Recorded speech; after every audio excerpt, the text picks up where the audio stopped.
Seja muito bem-vindo à aula do nervo vago. Bom, nessa aula a gente vai falar sobre o nervo vago através do olhar da anatomia contemporânea. Essa anatomia que mostra que o nosso corpo não é feito por pedaços, a gente consegue visualizar o corpo como um todo. E é nessa anatomia contemporânea que a gente vai lançar o olhar da fáscia e da biotensegridade, e, portanto, a gente vai relacionar os vários sistemas do nosso corpo. Então, vamos começar. Bom, o nervo vago, a gente sabe que ele é o maior nervo do corpo humano, né? Ele vem do 10º nervo craniano. Ele tem o seu lado direito e o seu lado esquerdo. Lá na nossa cavidade da cabeça, ele vai descer por um foramen chamado foramen jugular. Então, ele desce por lá e ele desce ali do lado com a jugular. Por um outro foramen vai descer a carótida. Mas é tudo tão junto que a jugular, a carótida, o nervo vago, acabam se encontrando e são envoltos por uma bainha facial, ok? Então, já começa aí essa íntima relação do nervo vago com a veia jugular, com a carótida e os três envoltos por essa bainha, ok? Que nada mais é do que fáscia. Bom, o nervo vago, ele tem aspectos motores ou seja, eferente e aferente, ok? Então, eferente, indo, então, geralmente para o sistema músculo-esquelético, e aferente, trazendo informação para o nosso cérebro. Só que é muito importante a gente lembrar que 80% do nervo vago é aferente. E isso significa que ele traz muitas informações do nosso corpo para o nosso cérebro e principalmente informações da nossa região visceral. Bom, vamos seguir então. Bom, qual que é o trajeto do nervo vago? O nervo vago, ele descendo por esse foramen da jugular, eu disse para vocês que tem um lado esquerdo e um lado direito, ele vem descendo aqui no nosso pescoço, só que antes de descer, ele vai emitir ramos para o ouvido, para a orelha, para o palato, para a língua, e aí ele vem descendo, tá? Faz esse movimento aqui comigo, gente, ele vem descendo. Aí ele vai passar, então, pela faringe, laringe, e ele vem descendo, margeando o esôfago, ok? No meio do caminho, ele vai passar pelo plexo do coração, pelos pulmões, então tem também um plexo pulmonar, ele passa por lá, então já percebemos aí. Outra relação importante com o coração e o pulmão, e a gente vai falar mais sobre isso adiante. Desce pelo esôfago, a gente sabe que o esôfago vai entrar, tem um furinho lá no diafragma onde o esôfago passa, e ele vai lá junto, então ele passou lá pelo diafragma, né? Desceu, passou o diafragma, ele vai chegar no estômago. E aí no estômago acontece uma coisa muito interessante. Na embriologia, esse tubo, ele vem vindo na embriologia, quando chega no estômago, esse tubo, ele dá uma virada, tá? Para formar o estômago. A gente sabe pela embriologia, e quem já estudou embriologia comigo, sabe que nós somos feitos por tubos, e a Joanne Edson sempre fala, né? Então, todas as nossas vísceras vêm de um tubo lá no embrião, que começa a se diferenciar, se torcer e formar as nossas vísceras, né? Então, o estômago, para ser formado o órgão estômago, esse tubo, ele começa a se torcer. E é na hora que ele se torce que o lado esquerdo do nervo vago vem meio que para frente, porque esse tubo torceu, então o esquerdo vem para frente e o direito vem para trás. E aí a gente dá o nome de vago ventral e vago dorsal, tá bom? Isso é só uma curiosidade. Então, ele passa pelo estômago e depois do estômago ele vai passando por todas as nossas vísceras. Na hora que a gente faz a dissecação, é fácil a gente encontrar o nervo vago nessa região do esôfago, né? E nessa cavidade aí do diafragma. Porque você coloca o dedo e você vê dois, como se fossem dois barbantes bem marcados, e aí você sabe que é o vago. Quando você vai fazer dissecação, você também dissecando o pescoço, fica fácil de localizá-lo, porque ele está lá do lado da carótida e da jugular. Mas quando ele entra para a cavidade abdominal, aí você já perde, porque ele está todo ramificado e misturado, e ele faz um percurso não linear e sinuoso por toda a nossa região abdominal. Aí fica mais difícil você conseguir mapear melhor o nervo vago, tá? Então, já sabemos, então, o trajeto dele e as relações com quais vísceras ele vai estabelecendo ao longo desse caminho. Então, agora a gente vai falar dos núcleos do nervo vago. Por que recebe esse nome de núcleos? Porque é um agrupamento de neurônios, tá? Portanto, não é só um neurônio, mas é um grupo de neurônios, né? Formando o que a gente chama de núcleos. Eles se originam no lugar chamado de medula oblongata, tá? Que fica nessa parte posterior aqui da nossa cabeça, tá? E tem o tamanho de um dedo. Então, vamos imaginar que isso aqui é a nossa medula oblongata, tá? E aí, aqui, a gente pode citar alguns núcleos, tá? Eu vou começar falando para vocês dos núcleos que são de origem eferente. Então, um dos núcleos é chamado de dorsal motor, ou motor dorsal. E aqui nessa figura eu fiz em azul, tá? Então, se a medula oblongata é do tamanho do meu dedo, em azul eu tenho o dorsal motor ou motor dorsal, que é responsável pela inervação motora, de um modo geral, por tudo que fica abaixo do diafragma, tá? Então, inervação eferente, né? De tudo que fica abaixo do diafragma. Então, as vísceras, né? A motilidade das vísceras da cavidade abdominal, elas estão, então, tendo como responsáveis esse tipo de núcleo, ok? Depois, aqui, ó, tem o em vermelho, não é o em vermelho, mas o em verde, tá? Núcleo ambíguos, ok? O núcleo ambíguos é responsável pela inervação eferente de tudo que fica acima do diafragma. Então, está relacionado com os músculos da mastigação, da fala, da laringe, controle do motor da laringe, da faringe, do palato e da língua, tá bom? Então, vamos voltar e rever aqui, porque fica fácil da gente memorizar. Os núcleos do nervo vago são 4, sendo que 2 são eferentes e 2 são aferentes. Os eferentes são dorsal motor, responsáveis pela inervação motora de tudo que fica para baixo do diafragma, pelo controle motor do que fica para baixo do diafragma.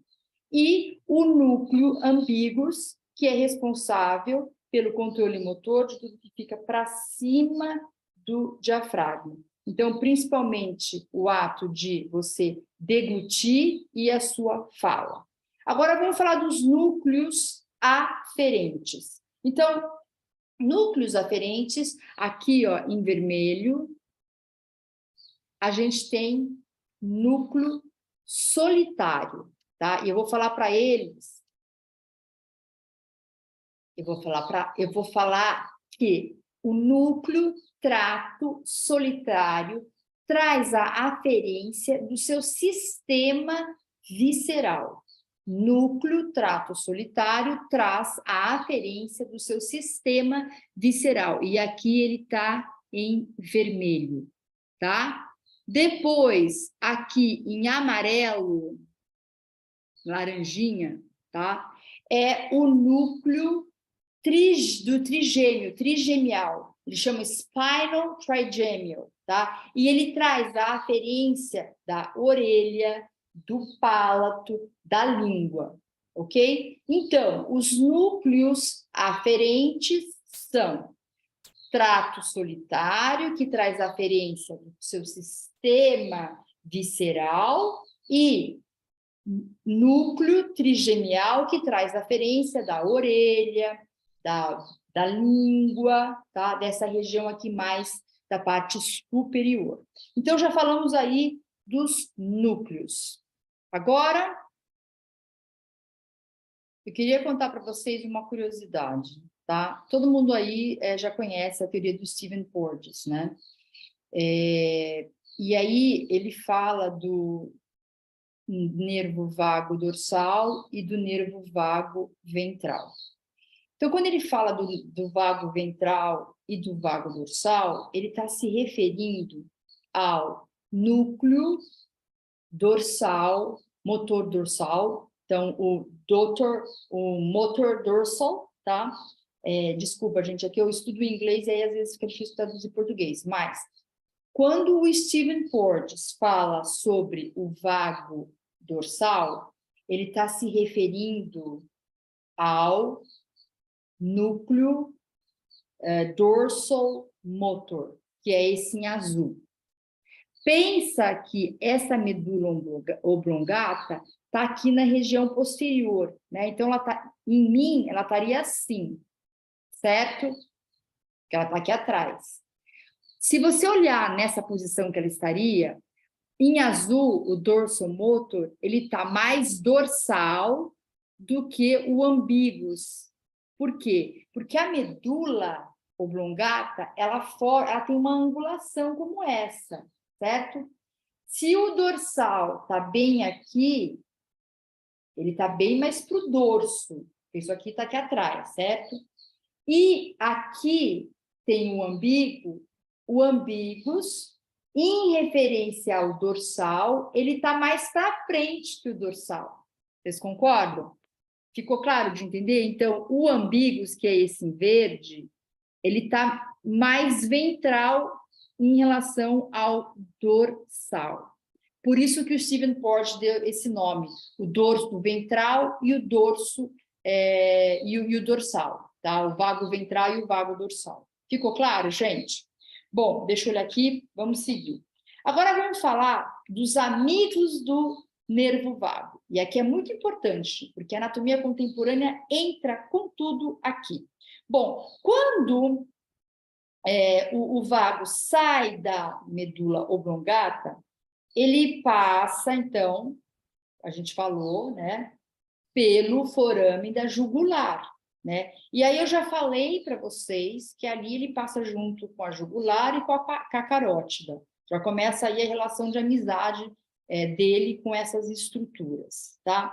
Mas ele também vai se relacionar com o par de nervo craniano número 9, que é o glosso faríngeo. E o glosso faríngeo, ele é importante porque é ele que vai ajudar na fala e na deglutição. Então, ele vai elevar a faringe e a laringe quando a gente fala e quando a gente deglute.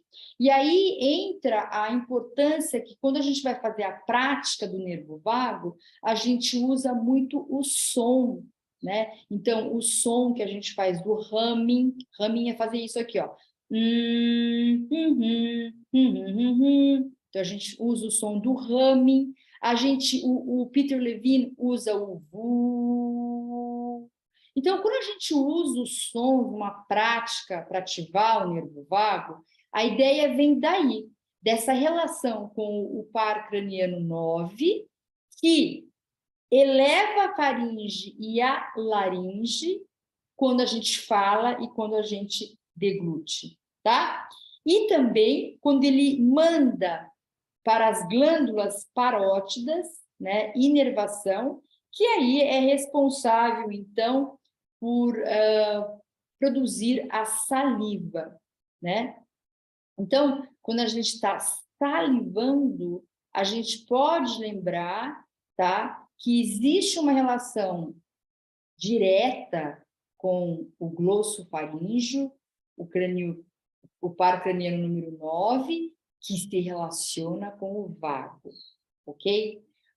Outra relação que existe do nervo vago, outro amigo do nervo vago, é o par craniano 11, que vai inervar esternocleido e trapézio, que é o nervo spinal accessory, tá? E ao inervar esternocleido e trapézio, o que tem de interessante? Que na prática, a gente também mexe muito com a região do pescoço. Conseguiu entender o porquê que na prática a gente dá ênfase na região do pescoço? Por essa íntima relação que o vago tem com o 11, com o par craniano 11, spinal accessory, ok? O 11 também, ele vai depois ter uma íntima relação com o ombro e com a laringe, mas nessa aula a gente vai se deter única e exclusivamente com a região do pescoço. Tudo bem até agora? Agora, a gente não pode falar do nervo vago sem citar, pelo menos, o Stephen Porges, né? Que teve uma expressão muito importante, porque ele mostra para a gente que o estado de estresse não é tão simples assim, não tão binário. Ou eu tenho estresse ou eu não tenho. Mas ele fala dos nuances do estresse, né? E isso é muito importante, porque traz para a gente a possibilidade de olhar para o estresse não como uma coisa, ou é ou não é, mas que existe um espectro entre o não é e o é. Então, existe essa nuance, essas tonalidades entre. E aí ele divide em quê? Ventral, simpático e dorsal, certo? Então, quando ele fala do vago ventral, ele fala dessa parte do vago que é estabelecido quando a gente se relaciona, quando a gente se conecta com alguém. E é nesse vago ventral que nós somos capazes de nós corregularmos através do estímulo de uma outra pessoa. Então, a gente consegue se corregular. Então, a grande importância, né, que existe em nós, seres humanos, da gente interagir com outra pessoa, da gente se conectar e, principalmente, de nós sentirmos seguro com uma outra pessoa. Depois a gente tem o simpático, que é aquele estado realmente do estresse que você vai partir para a ação, né? Então, quando você tem a fuga, a luta, é o local aonde a gente parte para a ação. E é o lugar onde a gente presencia o estresse, presencia a ansiedade, né? E a gente precisa muito, nessa hora, de recursos para sair desse estado, porque quando a gente fica nesse estado de uma forma constante, a gente começa a ter outros tipos de problemas no nosso corpo. Eu vou citar rapidamente daqui a pouco para vocês. E o vago dorsal, que é um vago muito mais uma parte muito mais primitiva nossa, aonde a gente fica imobilizado, que é o shutdown, né? É onde a gente se paralisa, até mesmo para a gente se proteger. E é nesse espaço do vago dorsal que, muitas vezes, na prática, a gente encontra, como uma das características nas pessoas, uma grande hipermobilidade nas articulações. Não estou falando que hipermobilidade tem como causa a pessoa estar no vago dorsal, mas estou falando que existe no vago dorsal, uma presença comum de hipermobilidade, tá? E no simpático existe aí uma presença comum que é uma dor na região da coluna. E aí, quando essa dor na região da coluna, ela vem como causa dessa ativação do simpático, não adianta a gente ficar indo lá fazendo massagem, fazendo alongamento, porque não vai adiantar. Porque o que a gente precisa é trabalhar primeiro essa ativação do sistema nervoso, né? Eu acho que vocês já ouviram muito hoje em dia as pessoas falarem assim: vamos acalmar o nosso sistema nervoso. E aí as práticas restaurativas, elas entram justamente para isso, para acalmar o nosso sistema nervoso e, como consequência, para essas pessoas que têm uma dor constante na coluna, pode ser uma das ferramentas para aliviar essa dor. Entende o porquê das coisas?